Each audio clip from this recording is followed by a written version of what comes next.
হয়েছে, আমাকে দেখে প্রণাম করার ঢল নামলো বুঝি? এমনিও তো তোমার এসব কোনোদিনও ছিল বলে আমার মনে হয় না। যাই হোক, আমার ছেলে কোথায়? ব্যাগগুলো নিয়ে আসতে বলো। ও মা, তুমি এসে গেছো? আসতে কোনো অসুবিধা হয়নি তো? আমি এখানে। না না, অসুবিধে কিসের? এমনিও তো ড্রাইভার দিয়ে গাড়ি পাঠিয়ে দিয়েছিলি। তাছাড়া তোর মা এখনো শক্তপোক্ত আছে, চলাফেরা করতে পারে। মা, আমার ফোন আসছে, তুমি 2 মিনিট বসো, আমি আসছি। হ্যাঁ বাবা, তুই যা। ছেলেটাকে আমার নামে এমন বুঝিয়েছো যে নিজে একবার যেতে পারলো না তার মাকে আনতে, ড্রাইভার আর গাড়ি পাঠিয়ে দিল। আয় বাবা, বস। আর বলো মা, তোমার বৌমাকে তুমি কি বলছিলে? আমি বৌমাকে বলছিলাম যে ভালোই করেছো, ড্রাইভার আর গাড়ি পাঠিয়ে দিয়েছো। তুই যা ব্যস্ত দেখছি তো, সারাক্ষণ ফোন আর অফিস নিয়েই লেগে আছিস। না না, ভালো করেছিলি। হ্যাঁ মা, কদিন একটু বিজি চলছি। দাঁড়াও, একটা ফোন আসছে, তোমরা কথা বলো, আমি আসছি। হ্যাঁ বাবা, যা যা, তুই তোর কাজ করে নে। শাশুড়ি আসবে শুনে এরকম মাথা ভর্তি সিঁদুর আর শাড়ি পরে সংসারের কোনো দরকার ছিল না। আমি যেন জানি না, আমি না থাকলে তো এরকম বাচ্চাদের মতন হাফ প্যান্ট পরে ঘুরে বেড়াও। আমি কি দেখি না? সবই চোখে পড়ে, আর এদিক ওদিক থেকেও খবর পাই কি পড়া হয় আর কি পড়া হয় না। আবার নাটক করছে। কি হয়েছে মা? বস বস, দেখ না, আমি বৌমাকে বলছিলাম এই গরমে শাড়ি টাড়ি পরার কি খুব দরকার ছিল? যেরকম তুমি থাকো ওরকমই তো থাকতে পারতে। দেখ, তোর বাবা বোঝে না। হ্যাঁ, বয়স হয়েছে, বোঝে না, দেখেও আসেনি, তাই হয়তো কখনো কখনো বলে ফেলে। তা বলে আমি কি ওরকম নাকি? আমি ওরকম না, আমি খুব ভালো করে বুঝি এই গরমে কি এগুলো পরা যায়। আর এখনকার দিনের মেয়েদের কমফোর্টটাই বেশি দরকারি, আমি তো বুঝি, ওটাই বৌমাকে বলছিলাম। আরে আমি তো ওটাই ওকে বলছিলাম, আমার মা সবার থেকে আলাদা। তুমি কি পড়লে না পড়লে ওটা নিয়ে আমার মা কিছুই ভাবে না। এটা একটা রান্না করেছিলে? ছি ছি ছি, মুখে দেওয়ার উপায় নেই। আমি কি করে খেয়েছি সে শুধু আমিই জানি। বাপের বাড়ি থেকে কি কিছুই শিখে আসনি? মা গো, আমার ছেলেটা যে কি করে খায় আমার তো ভেবেই কষ্ট হচ্ছে। ছি ছি ছি। মা, কেমন হয়েছিল রান্নাটা? অপূর্ব অপূর্ব। আমি তো বৌমাকে ওটাই বলছিলাম, কি ভালো রান্না করেছো বৌমা। খুব তৃপ্তি করে চেটে পুটে পরিষ্কার করে খেয়েছি আমি, জানিস তো বাবু। এমন রান্না অনেক দিন খাইনি, সেই আমার শাশুড়ি মা বানাতেন। খুব সুন্দর, খুব ভালো খেয়েছি রে।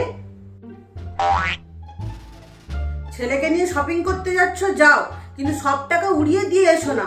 আমার ছেলেটা মাথার ঘাম পায়ে ফেলে ইনকাম করে, ওই টাকাগুলোর একটু সম্মান করতে শেখো, ওইগুলো নিয়ে বুঝতে শেখো যে ওর কতটা কষ্ট হয়। কেমন ছিল ছেলেটা আমার আর কেমন হয়েছে, তোমার পেছনে খরচা করে করে আজ ওর এই অবস্থা। নিজের শখ আহ্লাদই পূরণ হয় না, আর এখন হয়েছে বাপের বাড়িতে দেওয়া। প্রত্যেকবার বাপের বাড়িতে তো দেওয়ার কি আছে, আমি তো সেটাই বুঝি না। আমাদের সময় তো এগুলো ছিল না। এইসব উল্টো পুরাণ তোমার থেকেই শিখছি আমি।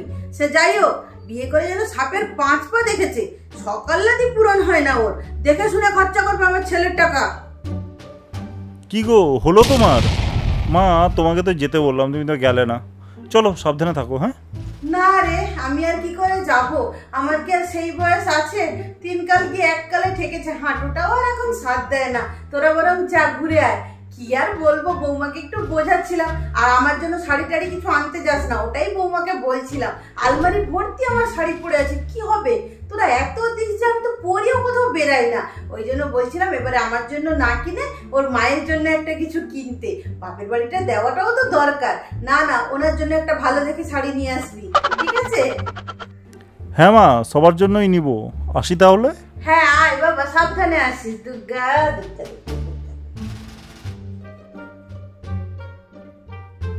এই যে মহারানী, এই পড়াশোনার কতদিন চলবে? ঘর সংসার করার ইচ্ছে আছে না নেই? দেখে তো মনে হয় না তোমার আমার ছেলের সাথে ঘর সংসার করার ইচ্ছে আছে বলে। 8 মাস বিয়ে হতে চললো, এখনো কোনো ভালো খবর পেলাম না।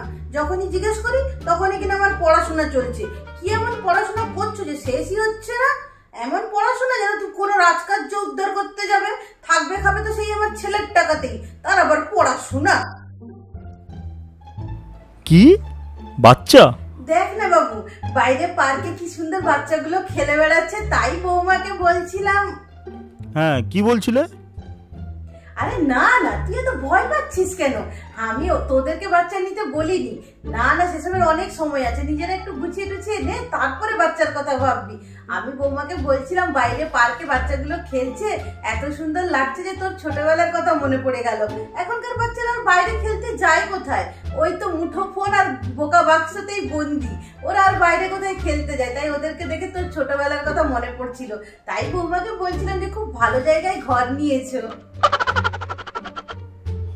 ও আচ্ছা আচ্ছা, তোমরা গল্প করো, আমি একটু সামনের দোকান থেকে তেলে ভাজা নিয়ে আসছি। হ্যাঁ বাবা, যা যা নিয়ে আয় যা। হাতে কি মেহেন্দি পরে বসে আছো? কিছু রান্না বান্না করতে পারো না?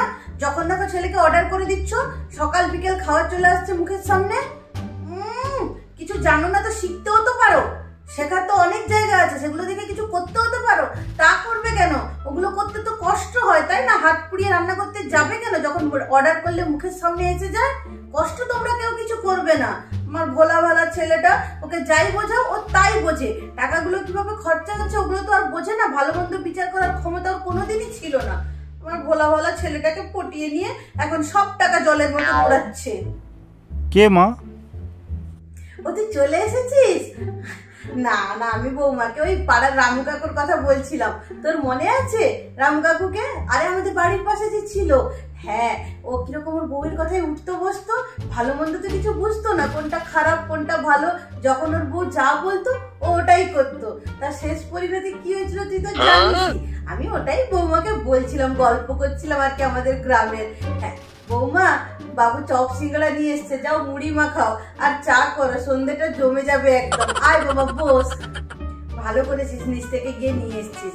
বৌমাকে এখন রান্নাঘরে গেলে বৌমা ওখানেই থেকে যেত, আর গল্প করা যেত না। ভালো করেছিস, সন্ধ্যের আড্ডাটা জমে যাবে একদম। আমরা তাহলে গল্প করি আর আড্ডা দিই, আর আপনারা আমার চ্যানেলটা লাইক শেয়ার সাবস্ক্রাইব করে পাশে থাকুন। ধন্যবাদ।